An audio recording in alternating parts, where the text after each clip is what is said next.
여러분, 산티아고 부촌 한복판에 한식당이 들어섰습니다. 그런데 이 손님 명단에 한국 교민이 거의 없다면 이게 뭘 의미하는 걸까요? 칠레 산티아고에서 가장 부유한 동네 중 하나인 비타쿠라, 라스콘데스 프로비덴시아. 몇 년 전만 해도 한식당은 파트로나토라는 교민 밀집 지역 안쪽에서만 볼 수 있었어요. 그런데 지금은 이 부촌 대로변에 네 곳이 잇따라 문을 열었습니다. 그리고 이 식당을 채우는 손님의 70%가 교민이 아닌 현지 칠레인들입니다. 여러분, 이거 그냥 한식당 하나 새로 열렸다는 얘기가 아닙니다. 이걸 그저 한류가 남미까지 갔구나 정도로 정리하고 넘기시면 실제로 지금 남미에서 벌어지고 있는 훨씬 큰 판을 놓치시게 됩니다. 지난 5년간 중국이 수백억 달러를 소프트파워에 쏟아붓고도 만들지 못한 흐름을 한국은 정부 돈을 거의 안 쓴 상태에서 어떻게 만들어냈는가. 이 구조가 오늘 이야기의 진짜 심장부입니다. 그런데 이 흐름에 대해서 국내 주류 매체가 지금 어떤 톤으로 다루고 있는지부터 한번 짚어보겠습니다. 조선일보, 중앙일보, 동아일보 이 세 신문이 지난 6개월간 남미 관련 헤드라인에 어떤 키워드를 반복 배치했는지 한번 보시면 흥미롭습니다. 중국의 남미 진출, 중국, 브라질, 위안화 결제 확산, 리튬 삼각지대, 중국 장악 이런 프레임이 계속 반복되고 있어요. 그럼 반대로 한국의 문화와 상품이 남미 도시들에 어떻게 뿌리내렸는지에 대한 심층 보도는요, 사실상 부재합니다. 여러분, 이거 흥미로운 편향이에요. 중국 위협만 크게 다루면 겁먹은 시청자가 늘고 정작 우리가 이기고 있는 파는 시야에서 사라져버립니다. 그래서 오늘 이 영상은 이렇게 진행하겠습니다. 첫째, 남미 현장에서 실제 어떤 변화가 일어났는지 데이터로 확인합니다. 둘째, 왜 중국의 국가주도 소프트파워와 일본의 쿨재팬 모델은 실패했고 왜 한국의 분산 모델은 먹혔는지 그 구조를 뜯어봅니다. 셋째, 이 흐름이 향후 10년간 우리의 리튬, 배터리, 무역 지형에 어떻게 연결될지까지 짚어드립니다. 일단 남미 현장이 실제로 어떻게 바뀌었는지부터 봅시다. 칠레 산티아고 비타쿠라. 이 동네는 칠레 상위 5%가 사는 부촌입니다. 이 부촌에 최근 3년 사이 한식당이 새로 3곳 이상 문을 열었어요. 손님 구성이 흥미롭습니다. K-팝 팬 세대인 20대에서 30대 손님이 전체의 40%, 미식 소비를 즐기는 부유층이 30%, 그리고 교민이 30%. 다시 말하면 한국인이 아닌 손님이 70%라는 뜻입니다. 떡볶이와 김밥, 그리고 라면. 이게 이제는 이국적인 스낵이 아니라 이 동네 젊은 층의 일상 메뉴로 자리 잡는 중입니다. K-팝 팬들이 처음에는 호기심에 가서 떡볶이도 먹어보고 김밥도 먹어보고 하는데 그러다 재방문 손님이 되고 친구를 데려오고 인스타그램에 올리면서 흐름이 만들어졌어요. 이거 정말 몇 년 사이에 벌어진 변화입니다. 대중문화 침투 데이터를 좀 볼까요? 방탄소년단의 남미 투어, 상파울루, 부에노스아이레스, 멕시코시티에서 매 회차 스타디움 규모 공연이 완전 매진됐습니다. 오징어 게임은 넷플릭스 남미 지역 톱10에서 브라질에서 32일, 멕시코에서 45일간 1위를 지켰습니다. 스포티파이 라틴 아메리카 K-팝 스트리밍 증가율은 2019년 대비 2014년 700% 이상. 한국국제문화교류진흥원 KOFICE 2024년 보고서 수치입니다. 소비재 침투는 더 극적입니다. K-뷰티, 브라질과 멕시코 화장품 소매 채널인 세포라 라틴 아메리카, 그리고 메르카도 리브레에서 한국 브랜드 판매 순위가 상위권에 안착했습니다. 라면은요, 삼양 불닭볶음면과 농심 신라면의 남미 수출액이 2019년 대비 2024년 4배 이상 늘었습니다. 한국무역협회 자료예요. 현대차와 기아의 브라질 시장 점유율도 계속 상승 중입니다. 브라질 상파울루 쪽 상황도 잠깐 보시죠. K-드라마 팬 커뮤니티가 지난 3년 사이 폭발적으로 늘었습니다. 넷플릭스 브라질 톱10에 한국 드라마가 상시적으로 3편 이상 진입해 있어요. 여러분, 이거 텔레노벨라의 나라 브라질에서 벌어지는 일입니다. 브라질은 자국 텔레노벨라 산업이 세계적으로 강한 나라예요. 그 나라의 프라임 타임에 한국 드라마가 자리 잡았다는 건 단순한 유행이 아니라 문화 소비 습관이 재편되고 있다는 뜻입니다. 아르헨티나 부에노스아이레스에서는 주말마다 K-팝 커버댄스 크루들이 광장에 모여 공연을 합니다. 참여 인원이 수천 명 단위예요. 이 커뮤니티는 정부가 조직한 게 아닙니다. 스스로 소셜미디어로 뭉친 팬들이 만들었어요. 이런 조직된 팬 커뮤니티가 라틴 아메리카 주요 도시마다 존재합니다. 리마, 보고타, 산호세 도시별로 커뮤니티가 병렬로 존재해요. 정부가 아무 역할을 안 한 건 아닙니다. 세종학당은 남미 지부를 확장했고 한국문화원은 상파울루, 부에노스아이레스, 멕시코시티, 산티아고에서 활발히 활동합니다. 그런데 여기서 반드시 짚어야 할 게 있어요. 정부는 플랫폼만 제공했지 콘텐츠는 민간이 만들었다는 점입니다.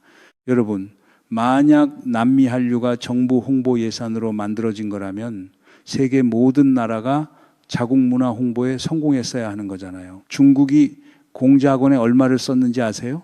지금 그 공자학원이 세계 곳곳에서 어떻게 되고 있는지도 잠시 후에 말씀드리겠습니다. 이런 구체적 데이터 국내 주류 매체 남미 관련 기사에서 최근에 보신 적 있으십니까? 저는 거의 못 봤습니다. 왜 안 다루는지가 이 영상의 다음 층입니다. 그럼 여기서 자연스럽게 나오는 답이 하나 있죠. 한류가 그만큼 세다는 얘기 아니냐. 이 답, 절반만 맞고 절반은 완전히 틀렸습니다. 그래서 이건 결국 한류가 그만큼 성공했다는 얘기 아닌가. 뭐 방탄이 잘하고 오징어 게임이 대박나서 남미까지 갔다. 이렇게 정리하면 편해요.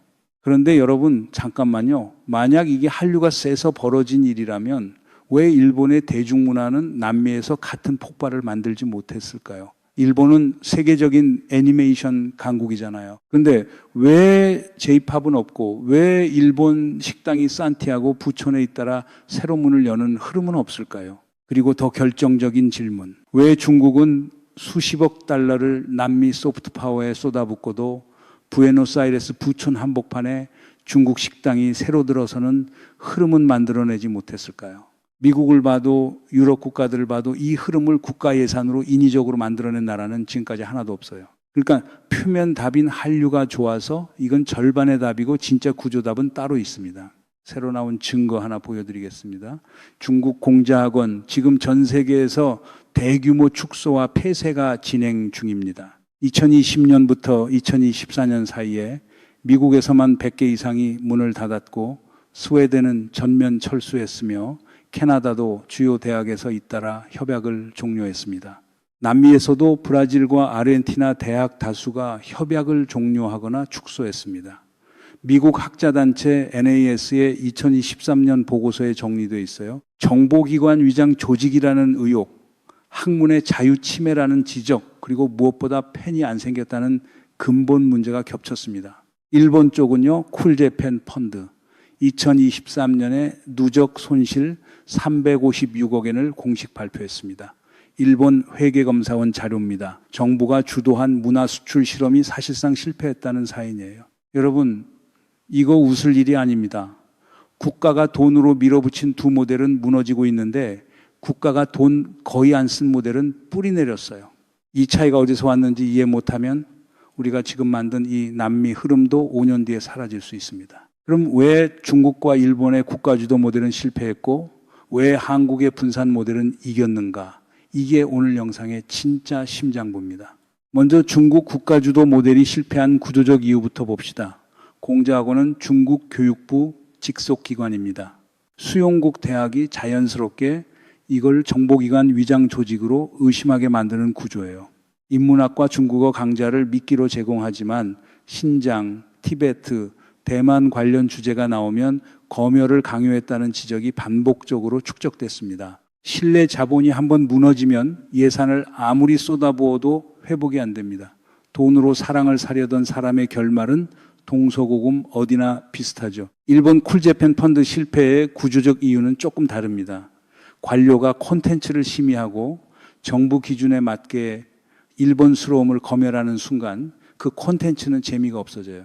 애니메이션 강국이라도 팬덤 커뮤니티에 정부가 개입하기 시작한 순간부터 해외 팬들은 그걸 정부 마케팅으로 인지합니다. 게다가 예산 집행 우선순위가 도쿄 본사의 대기업에 쏠려 있고 지역 스타트업이나 자영업자는 배제됐어요. 결과는 352억엔 손실.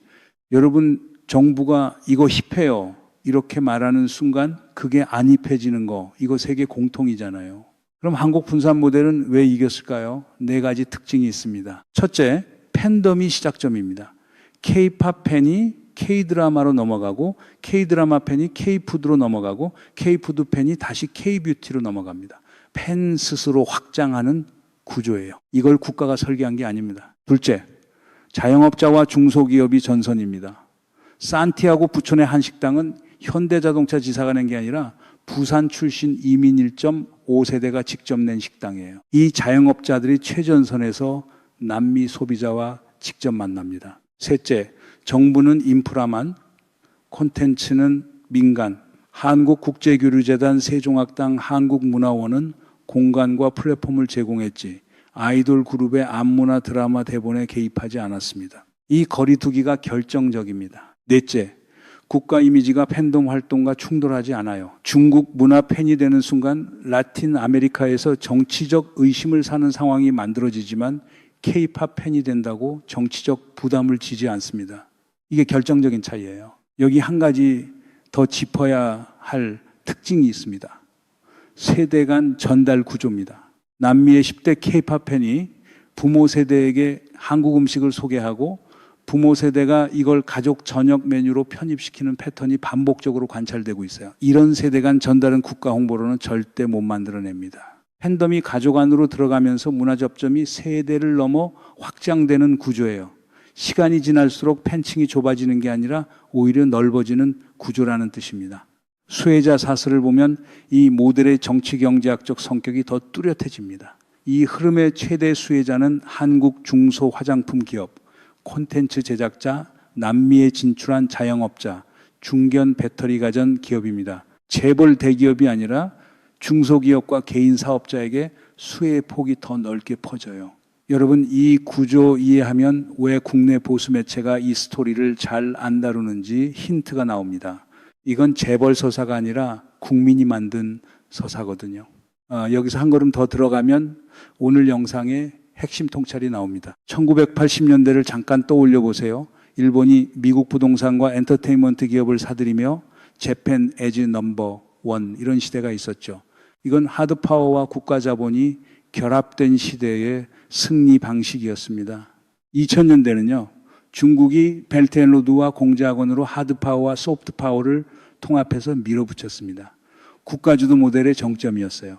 그런데 2020년대는 다릅니다. 하드파워는 미국과 중국의 대치로 굳어졌고 남반구 국가들은 어느 편도 안 들려고 애쓰고 있습니다. 그 틈에서 무엇이 실제 영향력을 만들어내느냐. 자발적으로 소비되는 문화를 가진 나라입니다. 핵심 통찰 한 줄 정리하겠습니다. 하드파워 시대에는 큰 나라가 이겼습니다.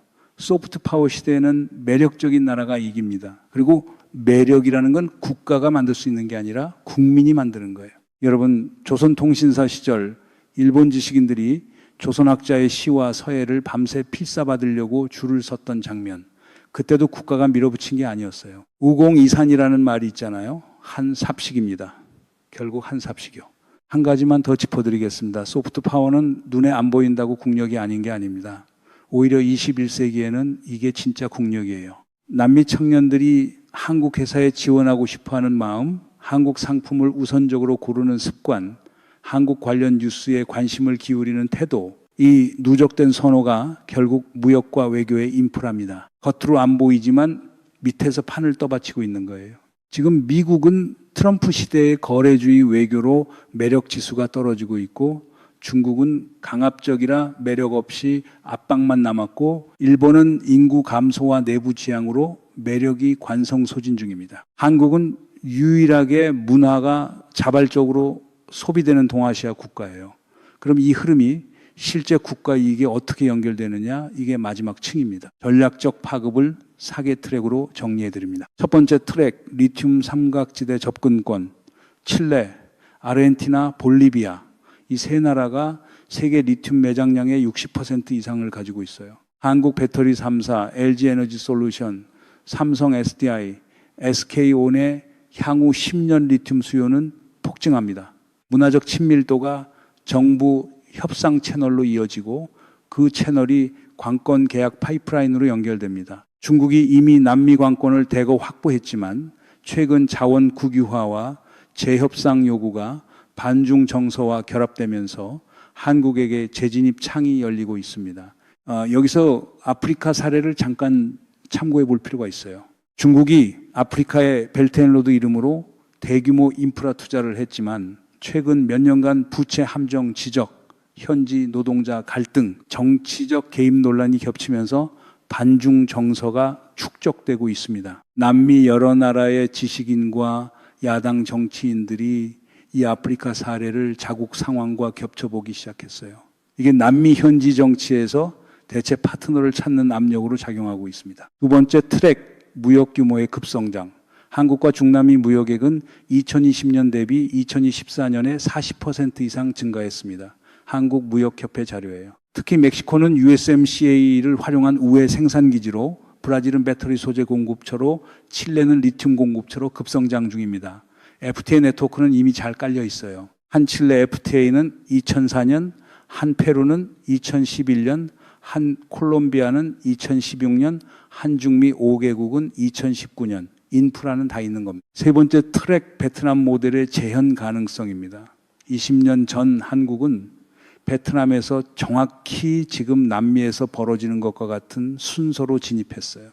드라마가 먼저 갔고, 문화가 자리 잡았고, 자영업자가 붙었고, 그 다음 대기업이 들어갔고, 결국 대규모 무역 파트너가 됐습니다. 오늘날 베트남은 한국의 아시아 3위 교역국입니다. 남미가 다음 베트남이 될 조건은요, 이미 다 갖춰졌어요. 문화적 진입, FTA 인프라, 원자재 수요, 미중 대체 파트너 수요까지. 조건이 이렇게 나란히 정렬되는 경우 흔치 않습니다. 네 번째 트랙, 다자 외교 표결권.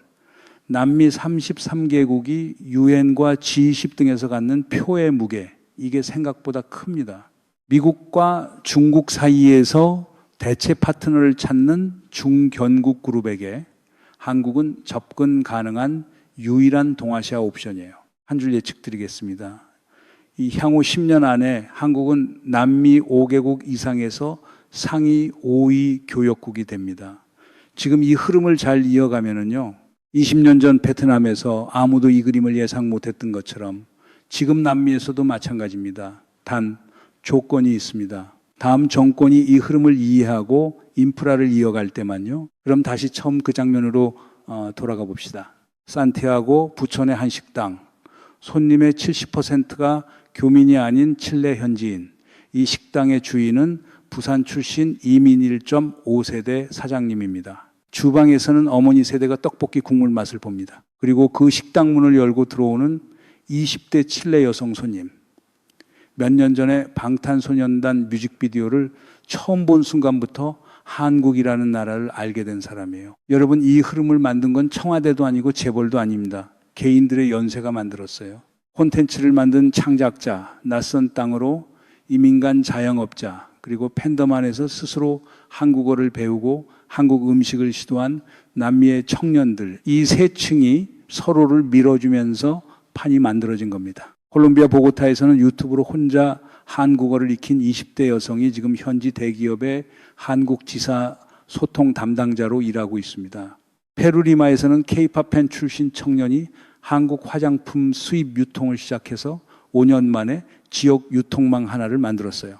한 명 한 명이 다 스토리를 가진 사람들입니다. 그리고 이 사람들 뒤에는 이영만리에서 김치를 담그며 한식당을 지켜온 이민 세대가 있죠. 국가가 위에서 만든 게 아니라 아래에서 솟아오른 흐름이에요. 이게 우리가 늘 살아온 방식이었잖아요. 나라가 어려울 때도 사람들이 먼저 움직였고 그 움직임이 결국 판을 만들었죠. 지난 몇 년간 국내 정치가 크게 흔들리는 시간이 있었습니다. 12월에 어느 밤 우리가 다 함께 지켜본 그 몇 시간을 포함해서요. 그런데 그 흔들림 속에서도 이 남미의 흐름은 멈추지 않았어요. 왜냐하면 이 흐름을 만든 주체는 정치권이 아니라 국민이었으니까요. 그런데 여러분, 여기서 저는 마지막으로 한 가지가 걱정됩니다. 이 남미의 흐름은 분명히 국민이 만들었습니다. 하지만 국가가 뒷받침하지 않으면 리튬 협상권, FTA 심화, 문화원 예산 같은 실질 자산으로 전환되지가 않습니다. 판을 사람이 만들어도 열매를 따려면 다른 층의 결정이 필요해요. 문제는 이겁니다. 국내 보수 진영 일부에서는 남미를 여전히 먼 나라, 이념적으로 좌파적인 지역 정도로만 인식하는 시각이 남아 있습니다. 남미 관련 문화통상 예산을 낭비로 보는 시선이 매체에서 반복적으로 유통되고 있어요. 향후 정권이 바뀌면 이런 예산이 조용히 삭감될 위험이 실제합니다. 애써 심어놓은 나무의 뿌리를 뒷사람이 뽑아버리는 걸 우리가 한두 번 본 게 아니잖아요. 그래서 마지막으로 여러분께 남기고 싶은 질문 하나. 국민이 만든 이 남미 판을 정치권이 지켜낼 수 있을까요? 아니면 열매만 따먹고 뿌리는 다시 방치할까요? 이 흐름 앞으로도 계속 함께 지켜보시겠다면 구독과 좋아요 그리고 알림 설정까지 부탁드립니다. 여러분이 지켜보고 계셔야 이 판이 이어집니다.